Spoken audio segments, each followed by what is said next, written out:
And this has not been told because I'm afraid of what Jim would do. She likes him very much. Did you know she was married? No, but if he's a decent guy, I would love to talk with him and we could maybe get along.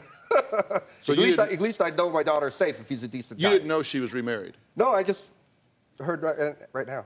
Right now. What do you think of that? I hope he's a decent guy. And then my daughter's could Your be daughter safe. doesn't know you're married? No, I was afraid. Over the custody of their precious 9-year-old daughter. There have been multiple arrests, restraining orders, and outrageous accusations of abuse. First, let's hear Pam's side. When I look at Jim, I get sick to my stomach. I just want to punch him in the face. My ex-husband and I were married twice. The first time, he went behind my back and got it annulled. When I found out, we got into a huge fight, and he threw me on top of his Rolls Royce, and he was hitting me. I was 3 months pregnant. I believe Jim married me the second time to set me up to get custody of our daughter. Jim didn't love me. Since the divorce, Jim has been completely out of control. The original court order was 50-50, joint custody. Jim wasn't happy with that.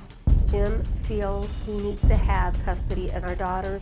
This custody battle has gone on for 7 years. I worry about our daughter when she goes over to Dad's house. What I'm going to read now is a psychiatric evaluation. This evaluator believes that James would benefit from individual psychotherapy.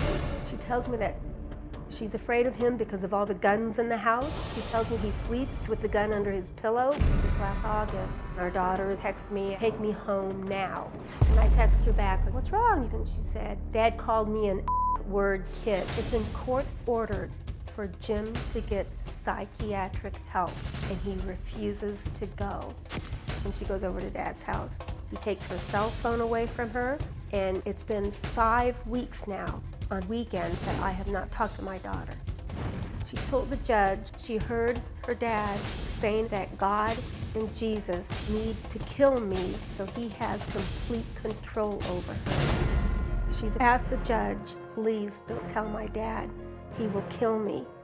I've been told by his sister that he's planning on killing me. I'm at a dead end with this. Well, Jim says you can't believe a word that comes out of Pam's mouth and insists there is something mentally wrong with her. Pam is the queen of manipulators. Pamela has taken the family court system and made it into her own personal soap opera. Pamela has accused me of basically everything in the book. I was the biggest Colombian drug dealer there was. She accused me of being an alcoholic. She's the one with the drunk driving charges, not me. Then she was claiming child abuse and molestation. She has not only accused myself of it, and my girlfriend, and my mother, but also her female pediatrician that just happened to be written up as the best pediatrician in the year 2007. Pamela is physically, emotionally, and verbally abusive to myself, my daughter. Pam is mentally unstable. Pam shouldn't be allowed to be around children at all. Every time my daughter goes to her mother's, I get another gray hair because I don't know if I'll see my daughter ever again. That's on the boat. At one point, the doctor noticed bruises on our daughter's arm.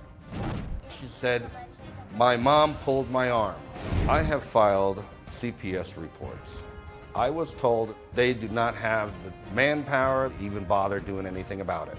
When my daughter calls me while she's with Pamela, Pamela's standing over her. I can almost tell our daughter is shaking. She has to have total control. No child should have to walk on eggshells, especially with their own parents. Pamela lives in a different reality from the rest of us. If Pamela was on the front lawn of my house dying, I probably would walk to the phone to dial 911, not run. Okay, this has been going on for 7 years, Yes, sir. and you all have spent combined close to $1 million. Close. Correct. Now, look,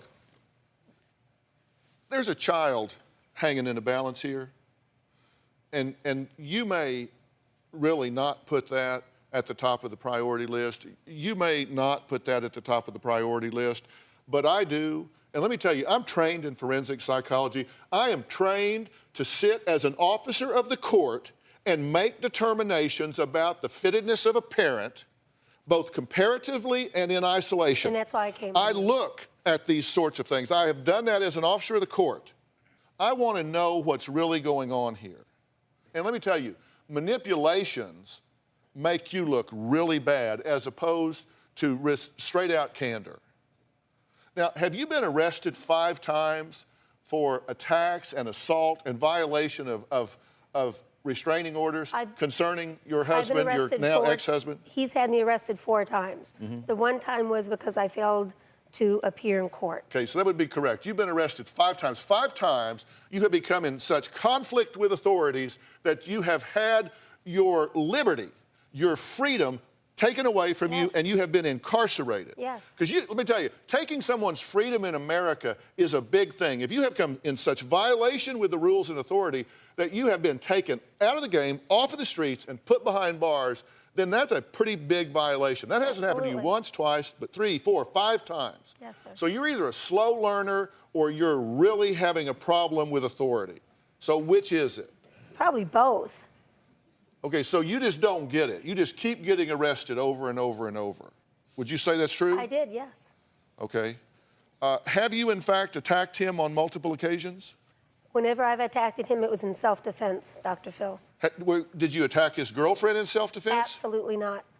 Did you kick the door down No, and attack his girlfriend? I broke the door down, but I did not attack her. I was yelling at her. I'm not going to lie to you. Did you kick the door down? I don't think I kicked it. I think I just jammed it open. Jim insists on him over with a car? No, I did not, sir. That's You didn't not try to true. run him down? No. And kill him with a car? No, Okay. Did you attack his sister at the school? no. You didn't? I poured water on her. Because I understood you tried to that you attacked his sister at school and in fact were convicted of battery. And then No. you pled it down to a lesser charge and took an anger management. The only thing, because she was hurting my daughter and I grabbing. didn't ask you why. I just asked you if you did. I poured water on her. Okay, and so you got charged with assault. Yeah. Because you must have poured it on her pretty hard. No, it was only a little, about a quarter of a cup. Come on, you're a mother. What are you doing running? This is what I'm saying. Twice he says you're after him with a knife. He's holding you off with a chair once. You chase him down the street another time. You're attacking his sister at the school. You get convicted. You have to take anger management.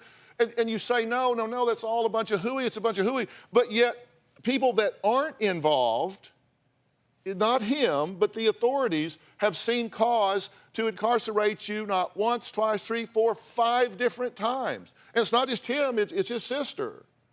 Have you attacked his mother? No. You haven't attacked his mother? No, she came after me. Did you kick her in the back of the legs? No, sir. Did you spit on her? I spit on her to get her off me. She was ripping my clothes off me. And was she holding your daughter at the time? No, Jim was. I handed the baby to Jim. You know, do you get I how this absolutely just get it. makes you look just like Absolutely, a crazy I do. woman? Absolutely. And that's why I contacted you. Yes. And I realized For me to coming on the confirm show- that you were a crazy woman? Confirming that, yes, it looks like I'm a crazy woman. Yes, we all get into situations, and I will take responsibility for what I've done wrong. You say you came here to say, I'm going to own this because I want to put it behind me. But you haven't owned it. You tried to duck it, weave it. Did you see warning signs before you married him? I saw a red flag, a couple red flags, and I ignored them. Did he spy on you at work? Yes. Did he interrogate your underage son by getting him drunk? He tried to, yes. Did he have you write down every partner you have ever had before him? Yes. Did he go through your things looking for guys? Yes. You did. Did you have to file a complaint against him at work because you worked the same place? Yes, sir. Because he Red called flags. you a whore? Yes. I mean, it just goes on and on. You had signs that this was not Healthy. a healthy, stable situation, right? Absolutely. That's why I asked you if you had problems with judgment. You know, So if this is a guy that's going through your stuff, making you tell him everybody you've ever dated, calling you a whore, did you or did you not get the marriage annulled 9 days after you got married? I think it was about 3 weeks. I went down to the courthouse and applied for annulment. Actually, it was 9 days, but so you did do that? Yes, I did. And did you know it? no, sir. I found out when I was 3 months pregnant. Okay, so you actually had your marriage annulled without knowing it? Yes, sir. How does that happen? Don't you have to sign? No, I guess not. The person No, who you do. You have to sign. You can't just go down and get a unilateral annulment. I don't recall signing anything. Did you forge your signature? I applied for the annulment, and the time the court gets to it, I think was like a month later.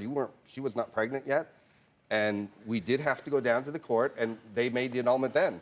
No, sir. In fact, you caught me in the parking lot when I made the No, sir. annulment. Remember, you You were hitting went me in the down parking and lot. got But it wouldn't you annulled. generally kind of bring that up around the breakfast table or something? Oh, by the way, we're not married anymore? No, actually. Oh, by the way, I got our marriage annulled. I meant No. to tell you, but I just passed the grapefruit. Actually, she moved out. No, She I was moved out. living with you. No, you. I was living with you, Jim. I Pamela, was 3 months pregnant. I wish I would have saved the U-Haul truck rentals. I have to tell you, I am very scared for both of you. I'm very not. scared. I'm scared for Dawn. I'm scared for both of you, and I'm beyond scared for Dawn, because let me tell you something. You're writing letters. No, you need to listen. You've talked enough. You need to listen. You're home writing letters to the governor and all that, and you can do that, or you can go out and suck on a rock and stare at the sun. It doesn't matter. It's going to have exactly the same effect. Exactly the same effect. You do whatever you think you need to do. But I'm telling you something here. When you enter the court system, those judges, you don't know anything about them.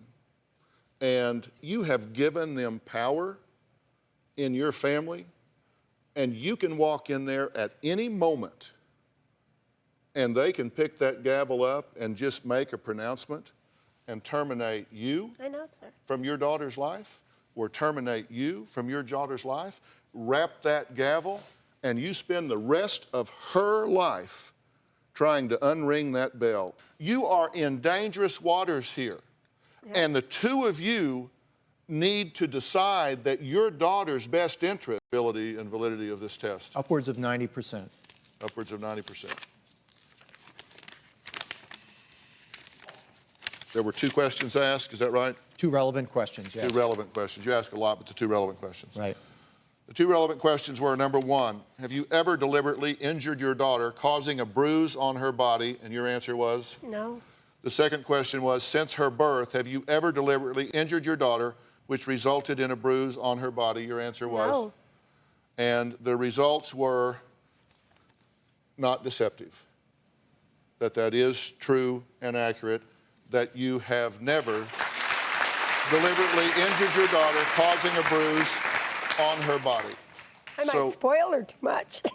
So what do you say to that? I want to co-parent with Jim.